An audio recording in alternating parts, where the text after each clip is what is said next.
Hello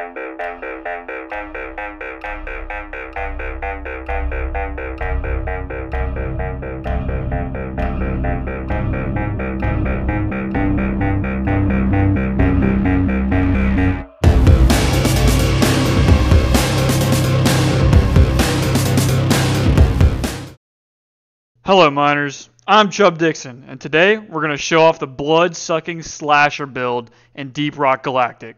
Let's get into it. When describing what perk slots to take in DRG, I will be using the 1, 2, 3 system, where the perks are categorized into their respective columns and listed top to bottom. For example, this build uses the Cryo cannon, which coincidentally uses the 2-2-2-2-2 build. The overall goal when using the Cryo cannon with this build is to weaken our enemies, leaving them susceptible to our quick spinning drills. Perks 1, 3, and 4 help us freeze our enemies faster, with perk 2 helping us freeze bugs far away from us, and perk 5 freezing bugs closer to us. Our overclock actually does not play a large role in this weapon build, so if you don't have it, don't worry too much.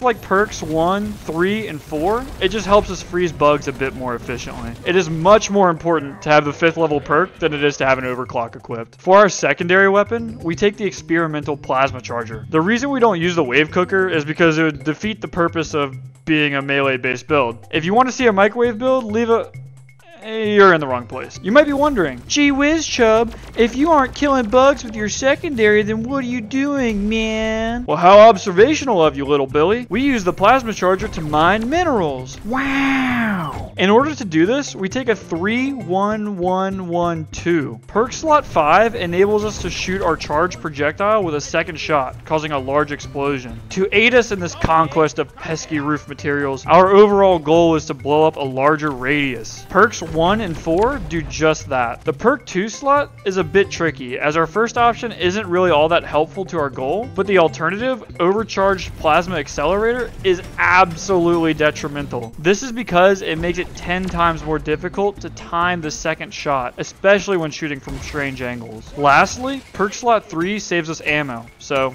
yay. Now, typically with most builds, the pickaxe never changes. However, being a melee-based build, this is our true secondary weapon, as you will see shortly. Here, we take the basic 1-1. The first one is obvious, so I won't point it out.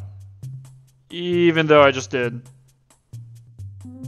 Anyways, the second perk is a matter of preference. The first slot doubles your damage, which is my personal favorite. The second slot is about as useful as you are in your father's eyes, and the third slot reduces your charged attack by 33%. Next up, everyone's favorite choice when it comes to crippling your team, the satchel charge. Similarly to the experimental plasma charger, it has charge in the name. And we're using it to clear terrain instead of killing bugs. Allegedly. To do this, we take a 2-1-1-3. Now, one might ponder, my golly, Chubb, you said one thing and spec into another. Well, little Billy, bug off. 4 medium explosions are cooler than 2 large explosions, so go kick rocks. And now, introducing the star of the show, the reinforced power drill.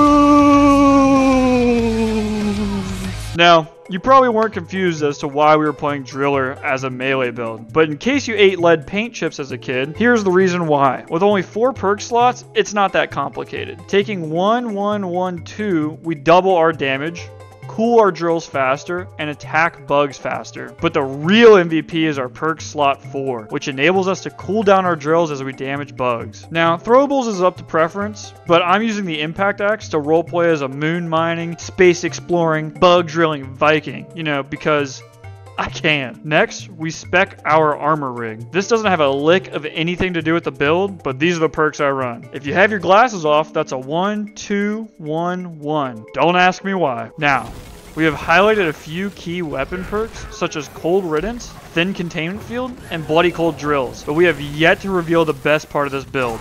Perks! Wait, like, actual perks. These are categorized into 2 categories. Passive perks, as shown in red, and active perks, as shown in blue. For our 3 red passive perks, we take Second Wind to run away like them damn redcoats in 76, Thorns to combat the worst enemy known to dwarf kind, and Vampire because it... Wait, no. It can't be. That's right. We're sucking the souls out of these bugs and drinking their adrenochrome to heal. Woo! To hell with red sugar anyway, it gives you diabetes. Lastly are our 2 blue active perks. Berserker, which has an extremely long cooldown but is good against those larger bugs, and See You in Hell, which gives us more melee damage every time we take melee damage. And spoiler alert, that happens. Like a lot. And that's the build. Let's get into it. Actually, one last thing. Let's get drunk. There are 2 melee-related beers at the Abyss Bar. Skull Crusher Ale, which increases your pickaxe damage, and Slayer Stout, which reduces your pickaxe overcharge cooldown. Now, I prefer Slayer Stout, but I'll take whichever beer I get first when rolling lobbies for drinks like you see here.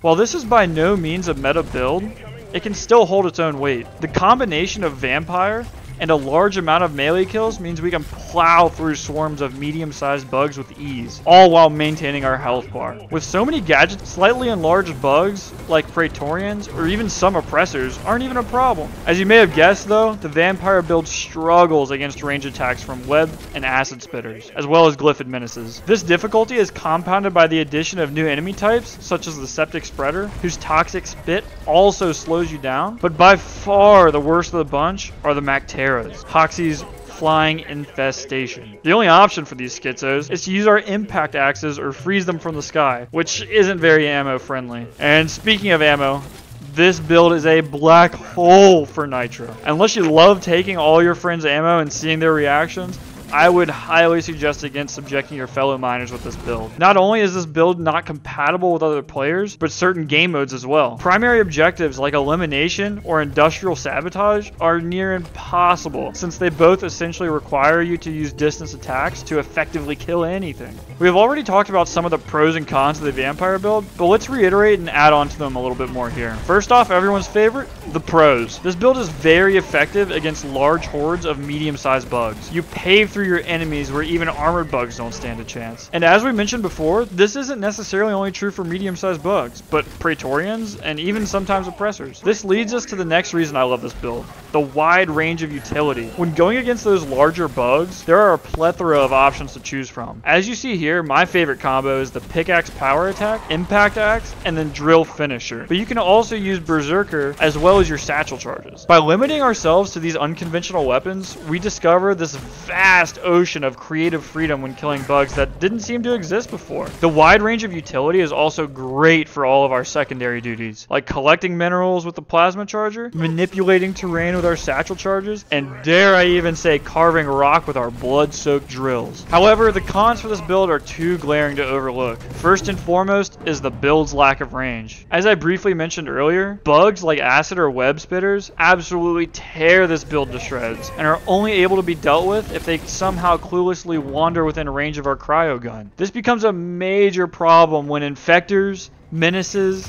and septic spreaders decide to show up. Second is the build's lack of versatility. Fighting robot type enemies is a death sentence, and elimination missions are all but impossible when you are required to be within drilling range of these high damage attacks. Lastly, the incompatibility with other dwarves greatly impacts overall effectiveness. You are constantly plagued by a damned if you do, damned if you don't scenario, where this build will either make your friends suffer when playing with you, or severely limit your mission options by playing solo, landing at a grisly 2 out of 5 beers for effectiveness. Because of all the reasons we just went over, this build is most enjoyable at Hazard 3. Rarely did I feel overwhelmed nor bored when playing this build at Hazard 3, but also somehow never challenged. However, Hazard 4 was completely different. The larger swarm sizes were very tricky, yet enjoyable to fight against. With more opportunities for Vampire and See You in Hell to proc, there came an overwhelming sense that I was constantly teetering on the verge of death while also completely disintegrating my enemies. The nail in the coffin for Hazard 4 was the flying enemies. They completely shattered the balance of this near life and death, providing just enough resistance to swing the scales in favor of the bugs. And so, I couldn't make up my mind as to whether or not to choose Hazard 3 or Hazard 4 as my preferred hazard level. So I didn't, which is why Vampire build gets a viable hazard level rating of 3.5 beers. The Vampirism and melee combo is a refreshing and unique way to play Deep Rock Galactic. Typically, being surrounded by the ringing sounds of gunfire in the dwarven mines is akin to classical music. However, grinding frozen bugs to dust with your power drills makes me feel like I'm playing a melee version of Doom while headbanging to metal music. And I love it. As I have discussed, it's not the most powerful build, so that impacts your overall fun, but only slightly. Much like that funny looking mushroom you found under Daddy's bed, the right set and setting can give you a near euphoric feeling as you cut your way through those pesky glyphids. By far, the biggest impact to the fun is the limitations of playing with your friends. After all, stealing 3 out of the 4 ammo cells on every pod is bound to piss off your fellow coworkers. I can't get past just how much fun this build is. So let's just cut to the chase and give this build a 4.5 out of 5 beers. After taking the mean of our totals, the Vampire blood-sucking slasher build gets a grand total of 3 out of 5 beers. Although this seems like a lower rated build, I would highly suggest trying it out as it is extremely fun. Just don't pull up to the function expecting to get praise for your puff, puff, puff, puff, puff passing. And remember, miners, cock and bone.